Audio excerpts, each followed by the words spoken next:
मंगेश चाय वाला, जिसे मैं जीवन भर अपना मित्र समझता रहा, उसी ने मेरे पैसे लूटने की कोशिश की। और एक तरफ भीमराव, जिसे मैं जीवन भर परेशान करता रहा, उसी ने मेरे पैसे लौटा दिए और खुद के भाई को जेल भेज दिया।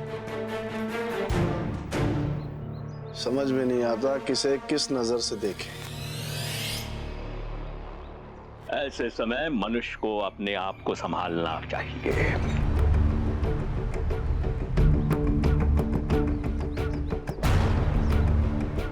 शास्त्रों में लिखा है कि मनुष्य को धन से जितना ज्यादा लगाव होता है, उतना ही वो धर्म से विमुख हो जाता है।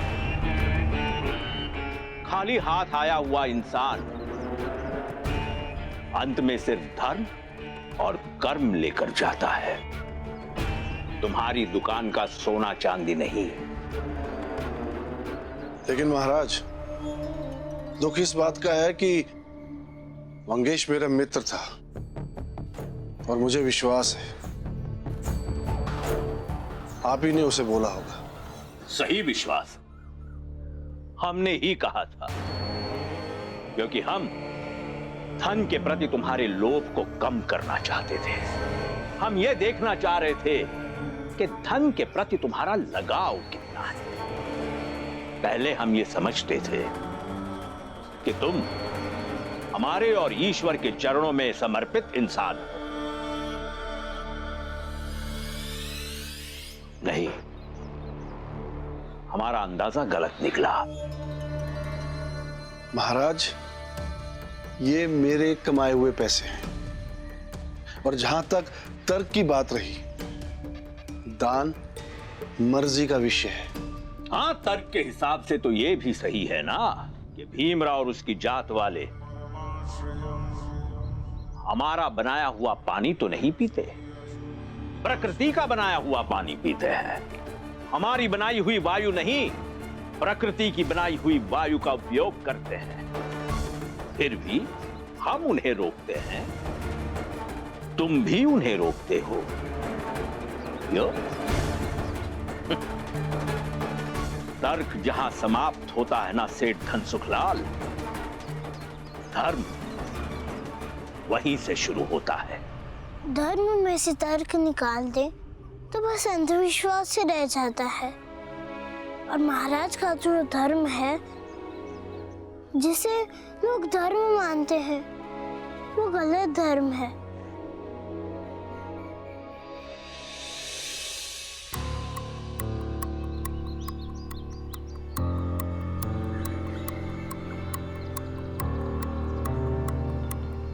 वार्षिक परीक्षा शुरू होने वाली है और मेरी ये पूरी कॉपी भर गई है।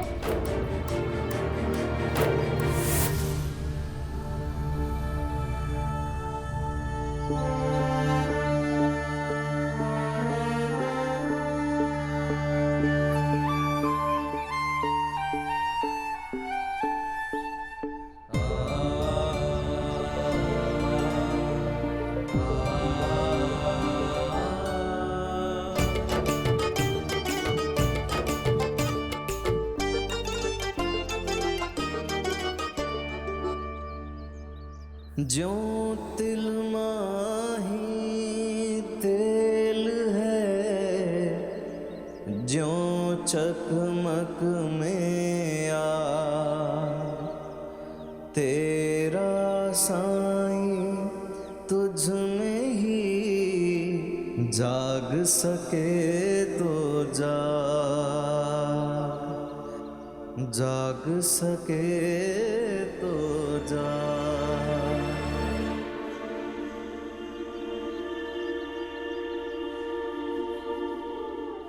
भीमराव, ये क्या कर रहे हो? गुरुजी, कॉपी खत्म हो गई है और पैसे हैं नहीं, इसलिए मिट्टी को ही कॉपी बना ली और इस लकड़ी को कलम बनाकर अभ्यास कर रहा हूँ।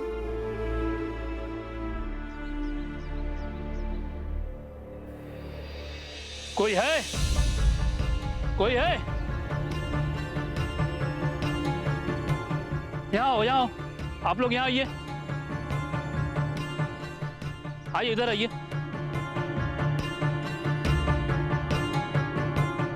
आप लोग भी आइए।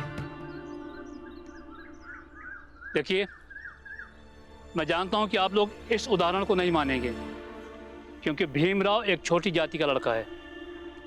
लेकिन मैंने 55 साल की अपनी उम्र में आज तक किसी को भी ऐसे करते नहीं देखा। कॉपी खत्म हो गई तो जमीन को ही कॉपी समझकर पढ़ाई शुरू कर दी। मैं नहीं जानता कि भीमराव ने ऐसा क्यों किया। आप लोग इसे चाहे जो भी समझें, लेकिन ये प्रेरणा है खुद भीमराव के लिए, हमारे लिए, हमारे बच्चों के लिए, आने वाली पीढ़ी के लिए भी।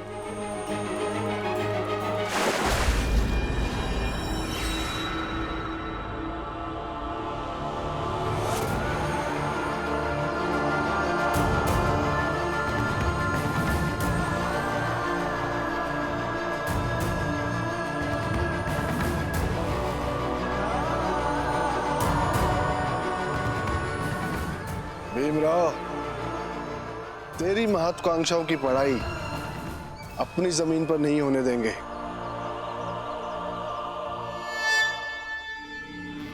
हमारी मिट्टी दूषित हो जाएगी। कि सेठ जो पथ विमुख होकर भीम के प्रति कोमल हो रहा था, अब फिर से पुराने रंग में लौट आया। और सुन पिद्दी, यही नहीं, सतारा में कहीं भी तू इस तरीके की पढ़ाई करेगा तो हम तुझे रोकेंगे। क्यों भाइयों? हाँ, जरूर रोकेंगे।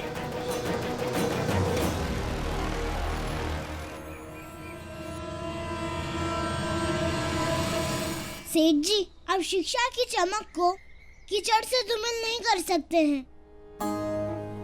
और आज गुरुजी सामने हैं, इसलिए ज्यादा विश्वास से कह सकता हूँ कि आप चाहे जो करें, मैं पढ़ूंगा और पढ़ता रहूंगा, तब भी जब संसार की सारी जमीनें खत्म हो जाएंगी, और तब भी जब आपका सारा पानी खत्म हो जाएगा। और सेठ जी, एक सच्चा गुरु अपने शिष्य के भविष्य के बारे में कमोबेश बहुत अच्छी तरह से जानता है। मैं जानता हूँ कि आप लोगों द्वारा उत्पन्न किए गए पानी के इस व्यवधान से भीमराव रुकने वाला नहीं है, बल्कि वो पढ़ाई के लिए पानी के समंदर को पार कर जाएगा। बहुत दूर 7 समंदर पार करके पढ़ाई करेगा, जहाँ दुनिया की सबसे अच्छी शिक्षा मिलती हो। भीमराव आप लोगों से इतनी दूर चला जाएगा, आप लोगों की जात और धर्म की ये दीवार उसे छू भी नहीं पाएगी, और आप वहां तक पहुंच भी नहीं पाओगे। समझ गया गुरुजी, आपने इस पिद्दी को झाड़ पर चढ़ाकर इसका दिमाग खराब कर दिया, और अब इसे विलायत जाने के सपने दिखा रहे हो। इन छोटी जात वालों को वायसराय बनाने पर तुले हैं आप। तो ठीक है, वो दिन भी देख लेंगे। भाइयों, लाओ अपने अपने घरों से पानी, और जहां जहां ये पिद्दी पढ़ने जाएगा वहां हम इसके साथ जाएंगे, लेकिन इसे पढ़ने नहीं देंगे।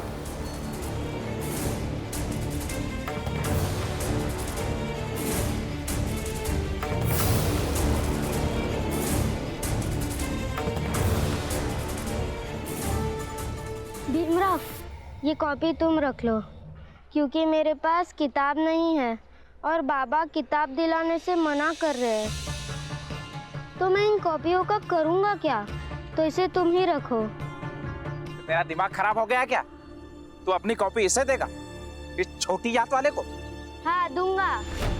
अगर आप मुझे किताब नहीं दिलाएंगे तो मैं इन कॉपियों का करूँगा क्या? मैं इसे दूंगा तो ये इसका इस्तेमाल करेगा। तुझे किताब चाहिए ना? चल खरीद के देता, लेकिन ये कॉपी तू इसे नहीं देगा, समझा? चल। लो, अभी अशुद्ध हो गई, अब मैं इसे वापस कैसे लूं बाबा?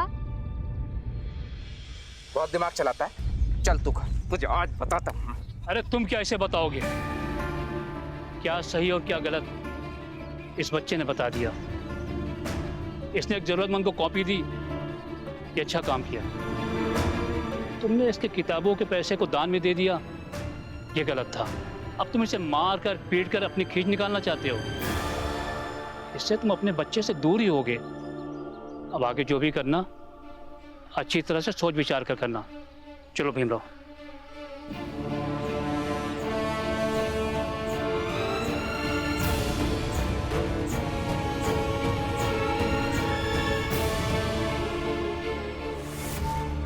तुझे बड़ा शौक है दोस्त बनाने का। सेठ जी उसका हाथ छोड़ दीजिए, ये हमारा घरेलू मामला है, हम समझ लेंगे। समझा इसे। चल। अब क्या बताऊं दीदी, राम जी से मिलने के लिए मैं गोरेगांव गया था, लेकिन जब जीजाबाई को पता चला कि मैं राम जी से मिलने के लिए आया हूं, तो उसने साफ साफ मना कर दिया कि मैं दोबारा राम जी से मिलने के लिए ना आऊं। जीजाबाई ने ये संदेशा भी भिजवाया था कि भीम चिट्ठी लिखकर भैया को कह दे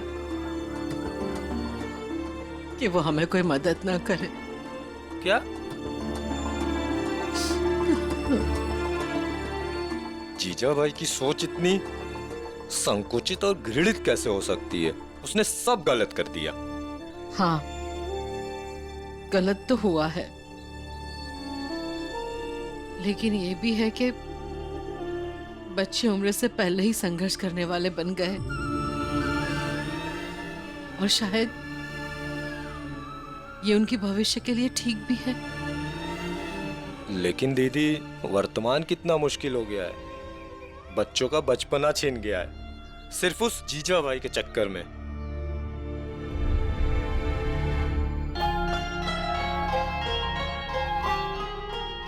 तुमने आज मुझे कॉपी दी है, मैं तुम्हें किताब दूंगा, क्योंकि एक दूसरे की मदद करने से शिक्षा का विस्तार ज्यादा जल्दी होता है।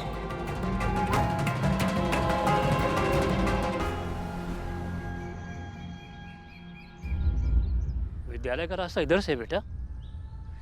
गुरुजी, 10 बज गए होंगे।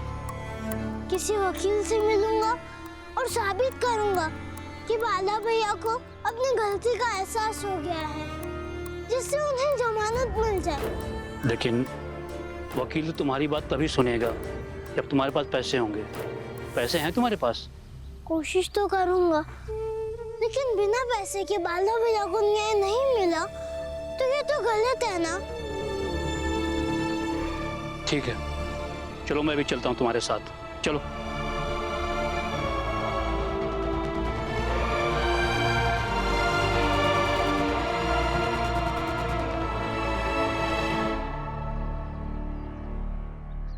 दीदी, ये कुछ पैसे हैं, रख लीजिए। अब भीम, बाला और आनंद तो ये पैसे लेंगे नहीं, इसलिए मैं आपको दे रहा हूं। और आप उन्हें मत बताइएगा कि हम अपनी जात वालों ने मिलकर इकट्ठा करके ये पैसे दिए हैं। दीदी, अब आप कुछ मत बोलिए, चुपचाप से ये पैसे रख लीजिए। नहीं पुरंजन, मैं नहीं कर सकती हूँ। दीदी, अब आप ऐसा मत कीजिए, आखिर हम भी तो इस परिवार का हिस्सा हैं। अब हम साथ नहीं देंगे तो कौन देगा? और वैसे भी इस परिवार ने हमें कितना कुछ सिखाया है, ये सब राम जी और भीम ने ही तो सिखाया है हमें। तो दीदी, हमारा भी तो कुछ फर्ज बनता है कि हम भी इस परिवार के लिए जितना हो सके उतना करें। मैं चलता हूं अभी।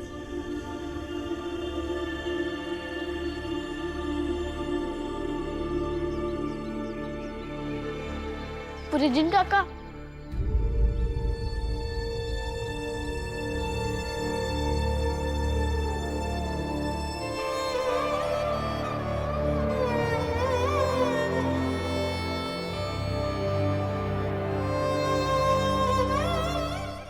हम दोनों लड़कियां हैं, इसलिए हमें सब लोग काम करने से रोकेंगे, लेकिन हम चोरी छुपे किसी और की मदद लेकर हमारे भाई के संघर्षों को कमजोर तो नहीं होने देंगे ना। इसलिए आप ये पैसे हमें मत दीजिए, आप ये ले लीजिए। आशीर्वाद दीजिए कि हमारे तीनों भाई सफल हो। लेकिन बेटा मैं कोई और तो नहीं हूँ ना। लेकिन भाई के संघर्षों के सामने हम सब भाई बहनों के अलावा बाकी सब तो कोई और ही है। लेकिन बुरा मत मानिएगा पुरंजन काका, बस आप हमारी बात समझिए।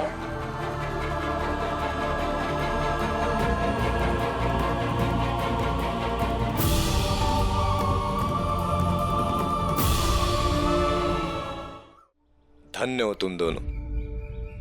मैं हमेशा इस बात का गवाह रहूंगा कि जब भीमराव अपने जीवन काल में संघर्ष के सबसे मुश्किल दौर से गुजर रहा था, जब उसके पिताजी भी उसके साथ नहीं थे, तो उसकी दोनों बहनें उसके साथ मजबूती से खड़ी थी।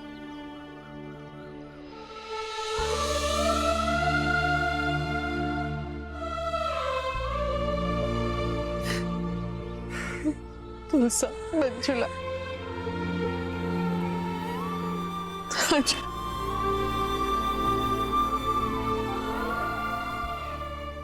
हमने तुम्हारी मदद की पैसे कमाने में और अब तुम्हारे चक्कर में ही हम जेल में फंसे हैं। अगर तुम्हें यही सब करना था तो हमारे साथ आए क्यों?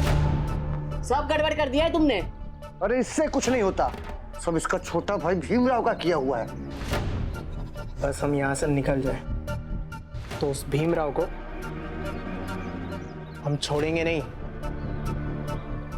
हाँ हाँ कर लो कोशिश, पूरा सतारा तो कर ही रहा है, कोशिश तुम भी कर लो, लेकिन कुछ कर नहीं पाओगे। कुछ कर सकते हो तो ये है कि जाके उससे थोड़ा ज्ञान ले लो। थोड़ा ज्ञान मिल जाएगा तो चोरी चकारी नहीं करोगे, कुछ अच्छा काम करोगे। तो हम छोटी जात के लोगों से ज्ञान लेंगे? मत लो। अपने कर्मों के कारण आज आप वहीं हैं जहां छोटी जात का बाला बैठा है। हम सब एक हो गए। तेरी तो एक रहने दूंगा तब ना।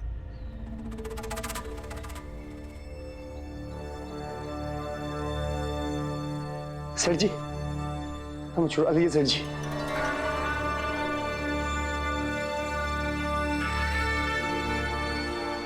चाय वाला मंगेश और इन दोनों चोरों को मैं जमानत दिलवाने आया हूं, और ये यहां से हंसते हंसते चले भी जाएंगे। बचोगे तुम तो अब सड़ते रहना यहीं पर।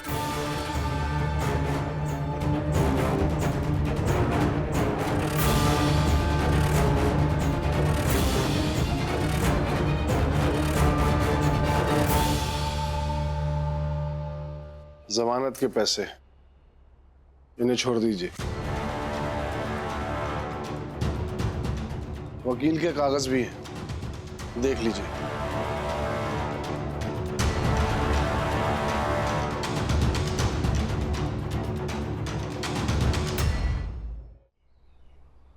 हवलदार छोड़ दो इन तीनों को।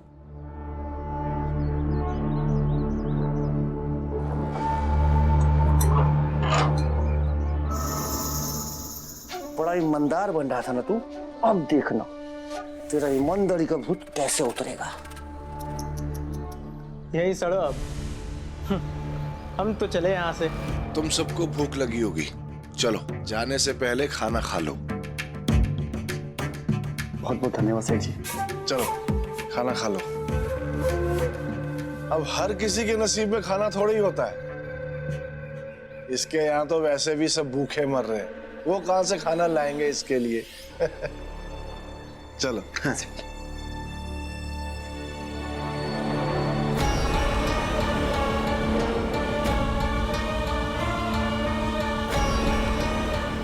महाराज ने मुझे समझाया था, हम सब एक ही जात के, इसलिए एक दूसरे की मदद के लिए खड़े होना चाहिए। और तुम दोनों महाराज के पास चले जाना, तुम दोनों को बुलाया है।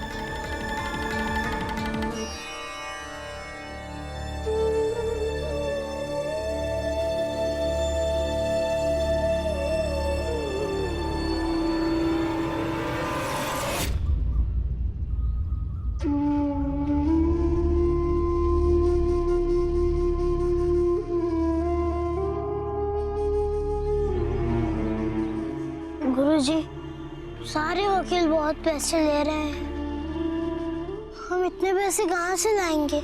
यही तो दिक्कत है, सरकारी वकील भी केस नहीं लेगा, जात धर्म बीच में आ जाएगा। बाला भैया, मैं आपको किसी भी हाल में जेल से छुड़वा लूंगा, लेकिन आज अपने सिद्धांतों को अपने रिश्ते से ऊपर रखकर जो सीख मिलेगी, उससे मुझे भविष्य में बहुत कुछ तय करने में आसानी होगी।